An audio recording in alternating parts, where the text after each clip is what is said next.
Students, welcome to my channel educational tips. I hope आप सब लोग खैरियत से होंगे और अपनी वेकेशंस को भरपूर तरीके से एंजॉय कर रहे होंगे।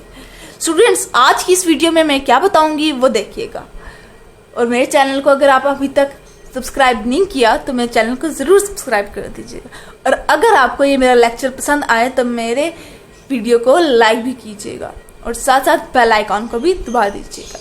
तो अब चलते हैं हम अपने लेक्चर की तरफ। तो आज हम पढ़ने जा रहे हैं रिस्पायरेशन, जो कि है यूनिट नंबर 3 पर।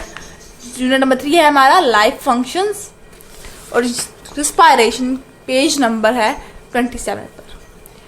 तो स्टूडेंट्स, अब स्टार्ट करते हैं। तो जैसा कि हम रीडिंग भी साथ साथ पढ़ते हैं, तो सबसे पहले हम पढ़ेंगे रीडिंग, ठीक है। उसके थ्रू मैं आपको एक्सप्लेन करूंगी। सबसे पहले देखिए क्या लिखा हुआ है। Living things can not survive without oxygen. अब जो लिविंग थिंग्स हैं, जो जानदार चीज़ें हैं, वो ऑक्सीजन के बिना, अगर हमारे पास ऑक्सीजन ना हो तो हम सर्वाइव नहीं कर सकेंगे, हम जिंदा नहीं रह सकेंगे। Both plants and animals take in oxygen and give out carbon dioxide when they respire. अब जितने भी प्लांट्स हैं और एनिमल्स हैं, वो ऑक्सीजन अंदर लेके जाते हैं थ्रू नोज। किसके थ्रू? नोज के थ्रू ऑक्सीजन अंदर लेके जाते हैं, कार्बन डाइऑक्साइड बाहर निकालते हैं। रिस्पायर मतलब बाहर निकालना। And give out oxygen when they respire. जब वो सांस लेते हैं, जब हम अभी देखें आपने सांस ली, ठीक है, तो आप क्या लेके गए? ऑक्सीजन अंदर लेके गए। और आप जब यूं करेंगे, बाहर की तरफ सांस आप मुंह से करते हैं या नाक से कर रहे हैं, तो वो आप कार्बन डाइऑक्साइड बाहर लेके जा रहे हैं, ठीक है। Animals respire in different way. Animal जो होते हैं वो जो ब्रीथिंग का जो प्रोसेस है वो एक मुख्तलिफ अंदाज से करते हैं, मुख्तलिफ तरीके से करते हैं। Mammals, bird and reptiles breathe through the nose और नॉस्ट्रल्स। अब जितने भी मैमल्स हैं, बर्ड्स हैं और रेप्टाइल्स हैं, वो किस तरह? वो अपनी नोज के थ्रू ब्रीथ करते हैं, नोज या फिर नॉस्ट्रल्स के थ्रू ब्रीथ करते हैं। Air is inhaled into a pair of lung. Air जो होती है वो उनके लंग्स में जाती है। The oxygen in air is absorb by the blood, ठीक है। अब जो ऑक्सीजन होती है वो उनके ब्लड के अंदर अब्सॉर्ब हो जाती है and is carried to all part of body, और फिर वो सारे बॉडी पार्ट्स में चली जाती है, ठीक है। कार्बन डाइऑक्साइड इज एक्सहेल्ड और ब्रीथ आउट। कार्बन डाइऑक्साइड बाहर निकाली जा सकती है, फिर वो बाहर इस तरह से निकालते हैं कार्बन डाइऑक्साइड को, ठीक है। उसके बाद ये देखिए, ये वाला पैराग्राफ आ जाता है। Insect breathe through tiny holes called spiracles. अब जो इंसेक्ट होते हैं वो किस तरह से ब्रीथ करते हैं? वो टिनी होल्स से ब्रीथ करते हैं। उन टिनी होल्स को क्या कहते हैं? स्पार्कल्स, ठीक है। On the side of the body, उनकी साइड पर, उनकी बॉडी के साइड पर होता है ये स्पार्कल, ठीक है। ये देखिए, ये आपको नजर भी आ रहा होगा इस पिक्चर के अंदर स्पार्कल। ये देखिए छोटे छोटे होल्स है ना, ये स्पार्कल्स है। Through oxygen enter the body through the sparkles. अब ऑक्सीजन जो होती है वो इन स्पार्कल्स के थ्रू अंदर जाती है and is pushed through a network of air tubes. और फिर वो इसी तरह से उनकी पूरी बॉडी में सर्कुलेट करती है। The different part of the body take in oxygen and give out carbon dioxide. अब वो क्या कह रहे हैं कि उनकी बॉडी के डिफरेंट पार्ट्स के अंदर ऑक्सीजन जाती है और फिर कार्बन डाइऑक्साइड को बाहर निकालती है। फिर हम थोड़ा सा बात करने लगे हैं थर्ड पैराग्राफ से related. Water contain dissolved gases. अब पानी जो होता है वो क्या? वो डिजॉल्व्ड गैसेस उसके अंदर होती हैं, ठीक है। Fish, prawn, crabs and tadpoles breathe through gills. अब वो अब ये जो फिश हैं, पर्म्स हैं, क्रैब्स हैं या फिर टेडपोल्स हैं, वो किस तरह से ब्रीथ करती हैं? वो अपने गिल्स के थ्रू, ये जो गिल्स होते हैं इनके थ्रू वो क्या करती हैं? ब्रीथ करती हैं। They gulp water in through the mouth which passes out through the gills. अब वो पानी को अंदर लेके जाती है और फिर वो पानी उनकी गिल्स में जाता है। Oxygen is absorb into the blood in the gills. Oxygen जो होती है वो अब्सॉर्ब हो जाती है गिल्स के अंदर, ब्लड में। Fish have nostrils, but they do not use them to breathe with. अब फिश जो होती है, वो फिशेस जितने भी हैं उनके भी नॉस्ट्रल्स होती हैं, उनके भी नॉस्ट्रल्स तो होते हैं, लेकिन उन्हें वो यूज नहीं करती सांस लेने के लिए। They use them to smell with. उनको किस वजह से यूज़ करती है, नॉस्ट्रल्स को सिर्फ इस वजह से इसलिए यूज़ करती है ताकि वो स्मेल सूंघ सकें किसी भी चीज़, किस लिए, स्मेल के लिए। फिर हम प्लांट्स के बारे में पढ़ते हैं। ये plants breathe through tiny holes called stomata. अब प्लांट्स जो हैं वो टीनी होल्स के थ्रू ब्रीथ करती हैं, सांस लेती हैं, और इन टीनी होल्स को क्या कहते हैं, स्टोमेटा, इन द लीव्स। और वो ये स्टोमेटा कहाँ पर होता है, लीव्स के अंदर। Air and water can pass through these holes. अब जो एयर होती है और जो वाटर होता है वो उनके इन होल्स के थ्रू पास करता है, वो इन होल्स से गुजर के जाता है, ठीक है। Animals such as earthworm and frog breathe through the moist body surface when they are in water.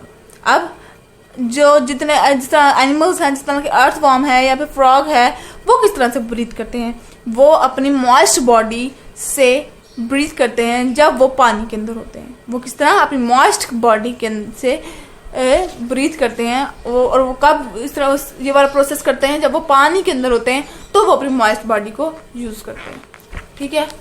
उसके बाद हम आते हैं पेज नंबर 28 पर। देखिए पेज नंबर 28, तो देखिए इधर है वेस्ट, ठीक है, waste.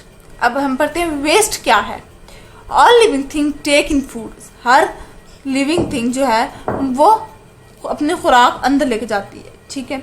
Some of food is not needed by the body, कुछ फूड ऐसे भी होते हैं जो उनकी बॉडी को नहीं चाहिए होते, ठीक है। This is passed out as waste, वो वेस्ट मटेरियल के थ्रू उनके बॉडी से निकल आता है, ठीक है। वेस्ट कैन बी सॉलिड और फ्लूइड। अब ये जो वेस्ट मटेरियल है वो सॉलिड भी हो सकते हैं और लिक्विड फ्लूइड भी हो सकते हैं, लिक्विड यानी कि, ठीक है। Some gases are also be needed by the body. अब कुछ ऐसे भी गैसेस हैं जो हमारी बॉडी को, उनकी बॉडी को या हमारी बॉडी को नहीं चाहिए होती। For example humans do not need the carbon dioxide in air. जिस तरह के एग्जाम्पल दिया ह्यूमन की, इंसानों की, कि उन्हें कार्बन डाइऑक्साइड नहीं चाहिए होता है, this is exhaled as waste air. अब वो निकल जाता है हमारी वेस्ट एयर के थ्रू, ठीक है। The process in which the body remove the waste from the blood tissue और ऑर्गन इज कॉल्ड एक्सक्रीशन।